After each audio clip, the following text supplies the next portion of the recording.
20 ওভার্স ম্যাচের একটি proper cricket আপনাদের জন্য উপহার দেওয়ার জন্য আমরা প্রস্তুত হয়ে আছি এবং আপনারা অধীর আগ্রহে আছেন একটি প্রপার ক্রিকেট দেখার জন্য। আমরা আশা করছি আমরা আমাদের যে সেলিব্রিটিরা অধরে পরিশ্রম করছে, অক্লান্ত পরিশ্রম করছে, তারা এই বসুন্ধরা ক্রিকেট নেটওয়ার্কে এসে পরিশ্রম করেছে, প্র্যাকটিস করেছে, বনানী মাঠে প্র্যাকটিস করছে। সেলিব্রিটিরা যে প্র্যাকটিস করে সেটাও আপনারা দেখেছেন।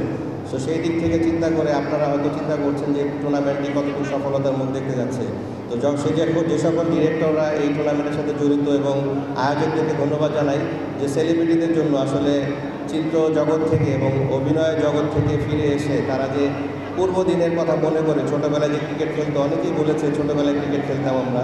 সো সেই সকল প্লেয়াররা আবার যখন ক্রিকেট খেলায় মেতে উঠবে আগামী কয়েকদিনের মধ্যেই আমাদের এই বসুন্ধরা স্পোর্টস সিটির মাঠে, তখন আমরা দেখবো একটি প্রাণবন্ত ক্রিকেট খেলা। হার জিত থাকবেই, কিন্তু ক্রিকেটের মাধ্যমে আমরা সুন্দর একটি বাংলাদেশ গড়তে চাই। সকলকে ধন্যবাদ জানাচ্ছি আজকে এই টসে লঞ্চিংয়ে আসার জন্য। হাসি খুশি অবস্থায় থাকি, আমরা মিলেমিশে থাকি, সবসময় খেলাধুলা করি প্রপারলি।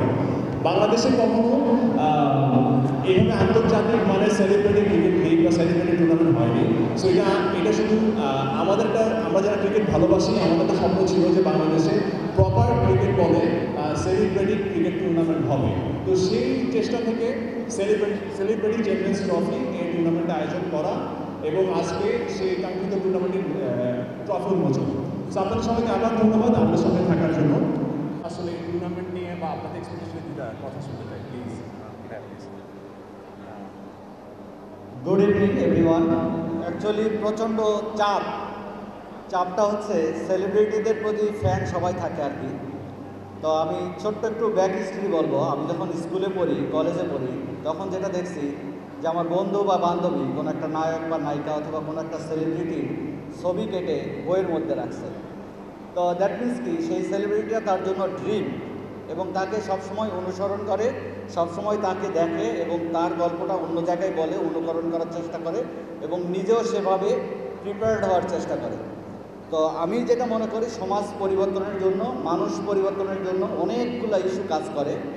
এর মধ্যে যদি আমি বলি তিনটা জিনিস আমার দৃষ্টিতে, একটা হচ্ছে বই, ধর্ম এবং হচ্ছে মানুষের আইডল।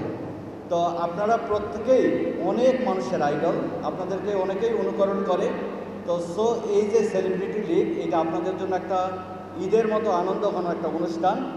বাট এইটা সারা বাংলাদেশে একটা মেসেজ ছড়াবে এবং টিনেজার, কলেজ, স্কুল পড়ুয়া বাচ্চারা সবাই দেখবে আপনাদের খেলা এবং প্রত্যেকেই আপনাদের এই খেলা দেখে অনুপ্রাণিত হোক ক্রিকেটের প্রতি বা যে কোনো খেলার প্রতি এবং সকল খারাপ জিনিস থেকে মুক্ত হয়ে খেলার প্রতি সব বাচ্চারা আসুক।